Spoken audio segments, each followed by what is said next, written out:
रोशनी आज 9 बजे सोकर उठी तो सीधा रसोई में घुस गई। उसने देखा माँ गर्मा गर्म आलू के पराठे बना रही है और एक तरफ फ्राई पैन में चाय उबल रही है। वाओ, आलू के पराठे! मम्मी, मुझे तो बहुत भूख लग रही है। आपके हाथों के टेस्टी पराठों की खुशबू ने मेरी नींद खोल दी और मैं सीधा रसोई में आ गई। मम्मी, यहाँ तो ये बिना नहाए हुए सीधा रसोई में आकर तुमसे नाश्ता मांग लेती है। अपनी सास के कैसे रहेगी? वहाँ तो इसको सुबह सुबह 5 बजे नहाना पड़ा करेगा, तब इसको नाश्ता मिलेगा और वो भी खुद बनाना पड़ा करेगा। मैं कभी ना उठूं इतनी जल्दी। मैं तो आराम से उठूंगी जैसे यहाँ पर उठती हूँ। रोशनी बेटा, पता नहीं ना कि हर किसी के घर में कैसा नियम होता है। सबके घर में अपने हिसाब से काम होते हैं, पर मुझे इतना पता है, मेरी बच्ची जहाँ भी जाएगी सबका बहुत सम्मान करेगी और खूब प्यार मिलेगा मेरी बच्ची को। कुछ समय बाद रोशनी की शादी हो जाती है। रोशनी अपने मन में बहुत सारे सपने सजाकर अपने ससुराल पहुंचती है, पर वहाँ रोशनी को एक बहुत बड़ी परेशानी का सामना करना पड़ता है। बहू, तुम्हारे बाथरूम का रास्ता रसोई में से निकलता है, इसलिए तुम्हें सुबह जल्दी उठकर नहाना धोना पड़ेगा ताकि तुम बाथरूम के सारे काम निपटा सको। उसके बाद रसोई में खाना बनाना होता है। तुम नई नई बहू हो, इसलिए तुम्हें समझा रही हूँ। बहुओं का सुबह सुबह नहा धोकर तैयार होकर रसोई में काम करना ही उनके संस्कार दर्शाता है। रोशनी उस समय चुप रही, पर उसे सुबह जल्दी उठने के लिए अभी से घबराहट होने लगी। एक छोटा बाथरूम भी बाहर बना हुआ था, पर उसमें रोशनी के ससुर नहाते धोते थे। इस वजह से रोशनी की सास ने रोशनी को किचन वाला बाथरूम इस्तेमाल करने के लिए दे दिया। रोशनी ने अपनी सास की बात मान ली। अब वो रोज सुबह 5 बजे उठती,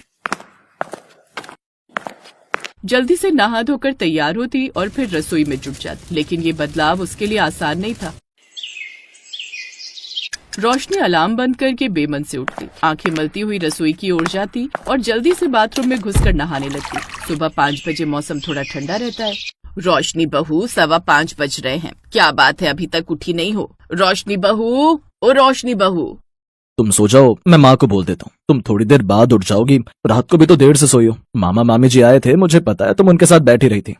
नहीं, रहने दो। अगर देर से उठी तो फिर मेरा नहाना रह जाएगा और रसोई में कोई काम भी नहीं कर पाऊंगी। मैं हिम्मत करके उठ जाती हूँ। रोशनी हिम्मत करके उठी और नहाने के लिए चली गई। रोशनी को बाथरूम में थोड़ी देर लग गई। बहू, जल्दी नहा लो, फिर रसोई का काम देखना है। तुम नहा कर आओगी तो मैं रसोई में काम शुरू करूंगी। जी माँ जी, बस आ रही हूँ। शादी के बाद रोशनी की आदतें बदलने लगी, लेकिन उसका मन कहीं न कहीं उदास रहता। वो सोचती कि क्या हर घर की बहुओं की यही कहानी होती है। उसने मन ही मन सोचा, मायके में तो मम्मी ने कभी मुझसे इतनी सख्ती नहीं की, पर यहाँ तो मेरी नींद ही उड़ गई है।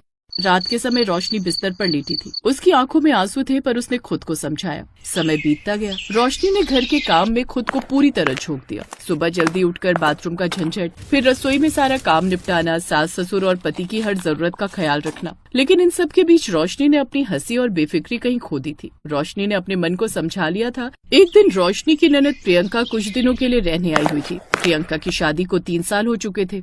वो खुलकर बोलने वाली, समझदार और आज की सोच रखने वाली लड़की थी। माँ, रोशनी भाभी सुबह 5 बजे उठ जाती हैं। हम तो आराम से उठे हैं। अरे, वो किचन वाला बाथरूम मैंने रोशनी को दे दिया है, इसलिए बहू को मैंने बोल रखा है सुबह सुबह 5 बजे नहा धोकर तैयार हो जाए ताकि बाद में रसोई में काम होता रहे। माँ, इसका मतलब भाभी को रोजाना सुबह सुबह उठना पड़ता है, वो भी सिर्फ इसलिए कि रसोई में जाने से पहले बाथरूम निपटा ले। अरे बेटा, वो रसोई में बाथरूम है ना, तो बहू को जल्दी नहाकर तैयार होना चाहिए। संस्कार भी तो यही सिखाते हैं।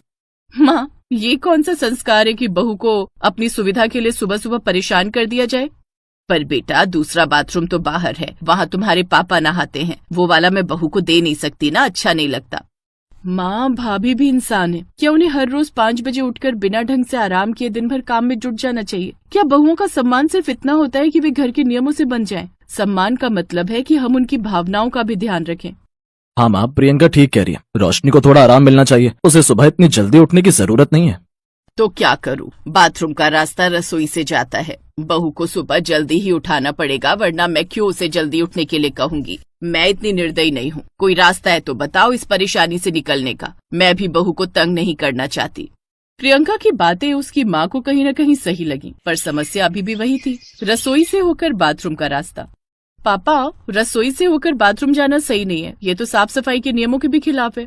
बेटा, तुम्हारी बात तो सही है, लेकिन वो बाथरूम घर के नक्शे के हिसाब से वहीं बना था। मुझे एक आइडिया आया है, क्यों ना रोशनी भाभी के कमरे से एक रास्ता निकालकर बाथरूम का कनेक्शन वहाँ से कर दिया जाए। इससे रसोई से होकर जाने की जरूरत ही नहीं होगी और किचन की तरफ से हम रास्ता बंद कर देते हैं। क्यों माँ, ये ठीक रहेगा ना? अगर ये हो गया तो भाभी को हर दिन रसोई में से होकर बाथरूम जाने का झंझट खत्म हो जाएगा। हाँ पापा, प्रियंका सही कह रही है। इससे घर की व्यवस्था भी सही रहेगी और रोशनी को भी आराम मिलेगा। सबने मिलकर इस पर चर्चा की और आखिरकार ये तय हो गया कि रोशनी के कमरे से बाथरूम के लिए नया रास्ता निकाला जाएगा। अगले ही हफ्ते मजदूर बुलाए गए और काम शुरू हो गया। अब बाथरूम का रास्ता सीधे रोशनी के कमरे से होकर जाता था। रसोई वाला रास्ता बंद कर दिया गया। अब देखो भाभी, ना तो सुबह जल्दी उठने की झंझट और ना ही रसोई में से बाथरूम जाने की परेशानी। प्रियंका, तुमने तो मेरी जिंदगी ही बदल दी। अब मुझे ऐसा लग रहा है जैसे सच में ये मेरा घर हो। इस बदलाव के बाद रोशनी की जिंदगी में एक नई खुशी आ गई थी। अब वो सुकून से रहती। प्रियंका की समझदारी और परिवार के सहयोग ने रोशनी की जिंदगी को नई दिशा दी। अब रोशनी पर कोई दबाव नहीं था। वो पूरी तरह से स्वतंत्र और बेफिक्र